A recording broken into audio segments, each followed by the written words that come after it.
नमस्कार, मैं हूं आपका दोस्त आलोक कुमार। अभिवादन स्वीकार कीजिए मेरा। आज बात पंजाब की। पंजाब में खाली हुए संजीव अरोड़ा के विधायक बनने के बाद खाली हुए राज्यसभा की उस सीट की, जिससे बात बड़ी तेजी से चल रही है। क्या उस खाली हुए सीट पर अरविंद केजरीवाल, जो आम आदमी पार्टी के राष्ट्रीय संयोजक हैं, राज्यसभा का रुख करेंगे? क्या उस सीट पर अरविंद केजरीवाल के दाएं हाथ मनीष सिसोदिया राज्यसभा का रुख करेंगे? क्या उस सीट पर सौरभ भारद्वाज, जो दिल्ली में एक्टिव हैं, जो हार चुके हैं पिछला चुनाव, क्या उनको मनोनीत कराया जाएगा? या फिर पंजाब से कोई पंजाबी चेहरा को लाया जाएगा, जिस मुतल्लिक बार बार बात हो रही है, जो आजमाइश हो रही है? भगवंत मान की सरकार पर यह आरोप चस्पा है कि वो दिल्ली से नियंत्रित होती है, केजरीवाल, मनीष सिसोदिया, विभव कुमार से नियंत्रित होती है। उनके लिए बहुत जरूरी है कि पंजाब से कोई पंजाबी चेहरा आए और ये आरोप उन पे जो लग रहा है बार बार, वो साफ हो, वो धूमिल हो। इसके लिए बात चल रही है आम आदमी पार्टी के अंदर, बड़ी तेजी से बात चल रही है कि पंजाब से खाली हुए राज्यसभा सीट पर पंजाब का ही कोई चेहरा लाया जाए। इसका मतलब ये हुआ, ना तो अरविंद केजरीवाल, ना तो मनीष सिसोदिया, ना सौरभ भारद्वाज, ना सत्येंद्र जैन, ना सुनीता केजरीवाल जैसी नेता इस खाली राज्यसभा के सीट पर आने वाली है दिल्ली के राजनीति के लिए।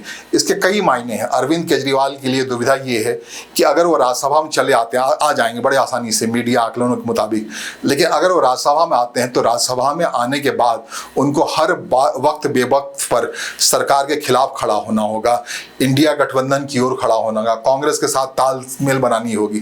जबकि स्थिति ये है, हरियाणा चुनाव के वक्त अरविंद केजरीवाल ने कांग्रेस पार्टी से अपना पिंड छुड़ाया है। इसे पिंड छुड़ाने का नतीजा रहा, दिल्ली से उनकी सरकार जाती रही।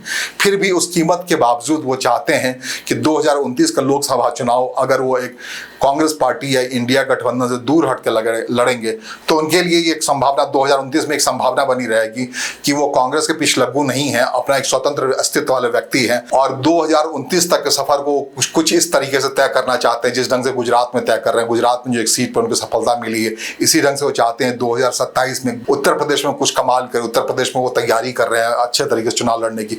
इसी साल बिहार में चुनाव है, बिहार में जो चुनाव है उसके लिए वो उनके लिए दरवाजा खुला है। संजय सिंह को उन्होंने बिहार भेजा है। संजय सिंह ने वहां जाके कहना शुरू किया है कि नीतीश कुमार मॉडल जो है उससे कहीं कहीं लाख गुना बेहतर अरविंद केजरीवाल का मॉडल है, जो उन्होंने दिल्ली में कर दिखाया, जो पंजाब में कर रहे हैं। तो इसका मतलब ये साफ संकेत में संजय सिंह वहां जाके कह रहे हैं आम आदमी पार्टी चुनाव में उतर सकती है। झाड़ू चुनाव चिन्ह के साथ बिहार विधानसभा के 243 सीटों पर आम आदमी पार्टी का उम्मीदवार खड़ा हो सकता है, या फिर एक तालमेल की नौबत आ सकती है, जिसको पिछले एपिसोड में मैंने कहा था संकेतों में, अरविंद केजरीवाल और प्रशांत किशोर का कोई गठजोड़ हो, जनसुराज के साथ आम आदमी पार्टी का कोई गठजोड़ हो, जिसमें जब अब जनसुराज को स्कूल बैग एक मिल गया है तो स्कूल बैग झाड़ू लेकर के एक सम्मिलित तरीके से कुछ सीटों पर तालमेल हुआ, उसके आधार पर बिहार चुनाव लड़ा जाए। एक ही तरीके से कुछ आदर्श व्यक्तियों को जिता के लाया जाए, बिहार नए ट्रेंड का, नए पैटर्न की राजनीति की जाए, ऐसा संभव है। तो बिहार के बाद ये रास्ता आगे बढ़े, पश्चिम बंगाल जाए जहां ममता दीदी की सरकार है।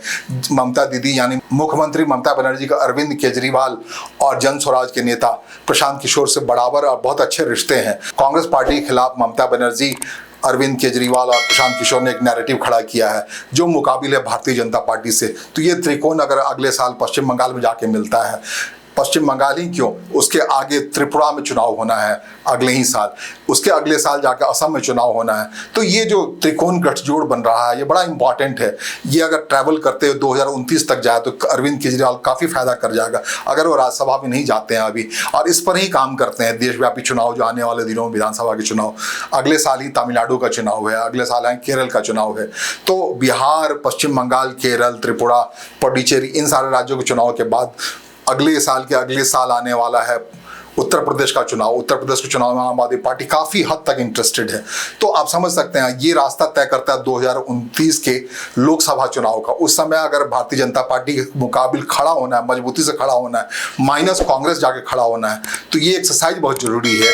ये एक्सरसाइज बहुत जरूरी है कि अरविंद केजरीवाल फिलहाल राज्यसभा में ना जाएं, बल्कि लोकसभा की तैयारी करें। उनके साथ उम्र है, उनके साथ लोग हैं, उनके साथ सोच है, वो एक बड़ी चुनौती के तौर पर उभर सकते हैं। तो ये बात आम आदमी पार्टी के अंदर से निकल निकल के आ रही है। फिलहाल अरविंद केजरीवाल, मनीष सिसोदिया, सत्येंद्र जैन या सौरभ भारद्वाज नेता जैसे नेता राज्यसभा की सीट से ना आए जो संजीव अरोड़ा के इस्तीफे की वजह से खाली होने वाली है, बल्कि इस सीट पर कोई पंजाबी चेहरा है जो पंजाब में आम आदमी पार्टी के जड़ों को मजबूत करे।